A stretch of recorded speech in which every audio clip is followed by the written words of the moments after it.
thank you for being here with us tonight. It's truly an honor to be able to host this tremendous event. This is a man I truly admire, but I don't have to tell him that. He already knows. I said it in my living room last week. No, but President Bush is really just trying to protect our country.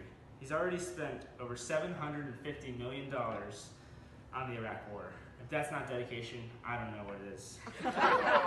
He has had to deal with multiple tragedies over his tenure as president, but he has dealt with all of them with dignity and care. When Bush learned of the devastation that had occurred in one of the more recent tragedies, Hurricane Katrina, out of habit, he pulled out his copy of My Pet Goat instead of reading it. He also visited the Louisiana National Guard to thank them for their service. He also asked them if this visit would make up for the lost time he had when he skipped the National Guard. He's already rolled out a new fitness plan to help with the obesity problem in this country. He raised the gas to $3 a gallon. Now our next guest, Peter Goss, has been the CIA director for the past 2 years, and it has focused on making sure the CIA advances with the times. Ladies and gentlemen, Peter Goss. Thank you, Stephen Colbert, The Late Late Show. You know, this guy Bush has really kept us busy down at the CIA. We've been working on so many things that we can't even keep our mouths shut. It's really not that bad leaking Valerie Plane's name and all, as a CIA operator and all that. But it only creates a huge amount of problems and totally compromises our mission in Niger. But it gave me this position, so I don't care. Speaking about other government agencies, he's been making some really good contributions as public relations speaking, as for NASA, because, quote, for NASA, space is still a high priority. Thank you, Bush. I didn't know that. Although he can say some pretty oblivious stuff at times, he does know what he's doing. He has improved relations with India with the US-India Civil Nuclear Agreement, which has helped limit nuclear warheads around the world. Well, particularly between us, but whatever. He also has helped the war against AIDS, which has helped throughout the entire world, and particularly against Africa. If you know George like I do, he has a really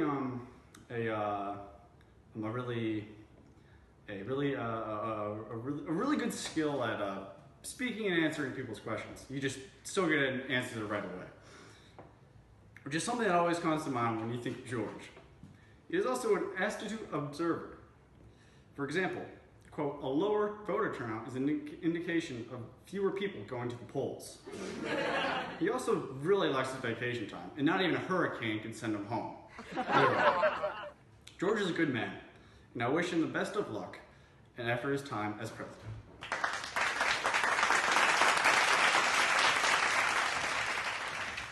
Well, thank you, Mr. Porter.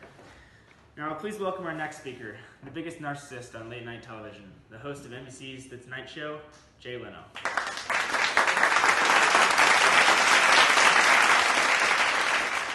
Wow, thank you for having me today, Mr. Bush. I've never been somewhere with so many oil companies represented in the crowd, and I've been to quite a few NASCAR races. This is impressive. But anyway, I just wanted to start off by thanking you. And I know that may come to a surprise to you, considering there's not one thing I actually like about you or your presidency. But little do you know, you actually did something to help me out tremendously in life.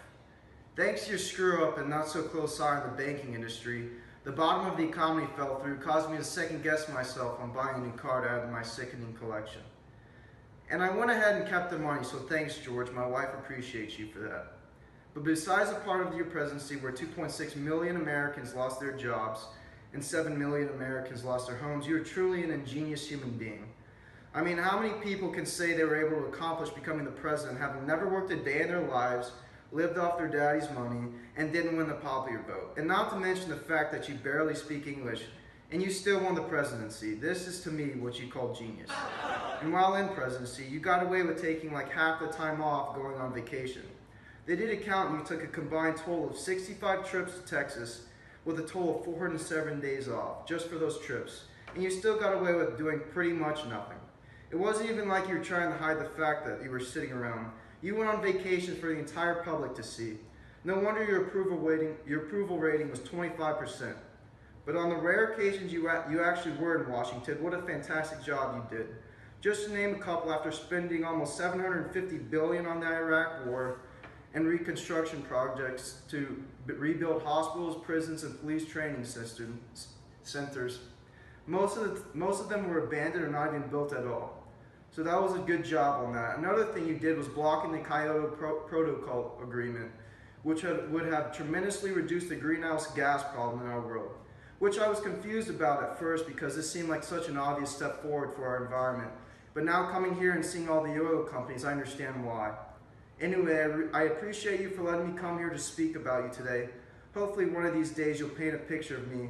I've been hoping for that day to come for a while now. Just make sure it's not hideous. Thanks, George.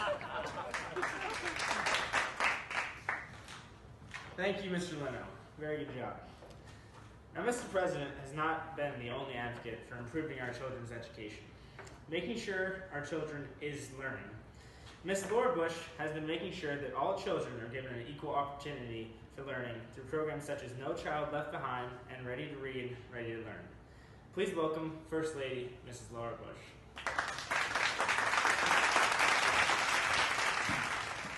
Hi, I'm so thankful to be here and speaking in front of such a wonderful group of people and our amazing public of our nation that I've got to see grow as my husband has led our country. George was lucky enough to include some amazing women on his team, such as Elaine Chao and Condoleezza Rice, who have grown and strengthened the name for Republican women and Republicans as a whole. Before becoming involved in politics as George and I are now, I had always been a major advocate of women's rights and have been lucky enough to further these rights with the assistance of my amazing husband. I have been very proud of the programs he has created, such as the Family Time Flexibility Act, which has helped working women choose their hours more flexibly in order to still be able to watch their children a sufficient amount of time. This leads to my next point about the amazing ways George has worked to help children. He has furthered the education for children using the No Child Left Behind program, which offered proper funding to all schools in order to get necessary reading materials and raise reading levels to ensure receiving proper education opportunities. We have not only raised these levels, but also raised test scores to many lesser privileged areas of the United States, and especially the minorities. I'm lucky that he listens to me and deals with education and women's rights in the ways that I see best fit, even though they don't always work out as planned. But never mind that. Our focus is on my amazing husband, George, and all of his work he has done through his terms of presidency. Being the First Lady has been such an unexplainably good opportunity that I would not trade for anything, and creates such an excitement of what the future has to hold for George and I. But I don't want to be talking for too long. It is past my husband's bedtime anyways. Thank you, Mrs. Bush. This next man is one who has been misunderestimated by many, and in serving his country, he has done his great state of Texas very proud. Please join me in welcoming our President, George W. Bush.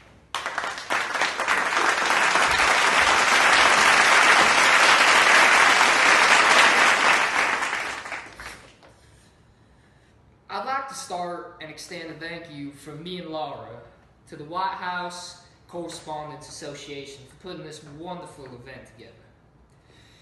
Now, if only we could just get the government to work this smoothly, everything would be just fine. You know, I've been putting a bit of thought into this whole debacle with Social Security. Finally, I have reached the solution. A couple of days after my Vice President, Dick Cheney, returned from his quail hunting trip in Texas with his attorney friend. One of our guests tonight is Mr. Jay Leno. You know, Mr. Leno has been quoted saying, President Bush released his tax returns yesterday. He listed the economy as a liability because it gets that write-off. You know, it's really funny hearing Jay talking about write-offs when the only thing he's been written off of is from his job. Now, I gotta start getting ready for bed now. Gotta put my pajamas on and turn on the Colbert show. Really, usually gets me to bed nice and easy every night. You know, it's really been a true honor to serve as y'all's commander-in-chief of this great country. Thank you all for coming out tonight. May God bless you all, and may God bless these United States.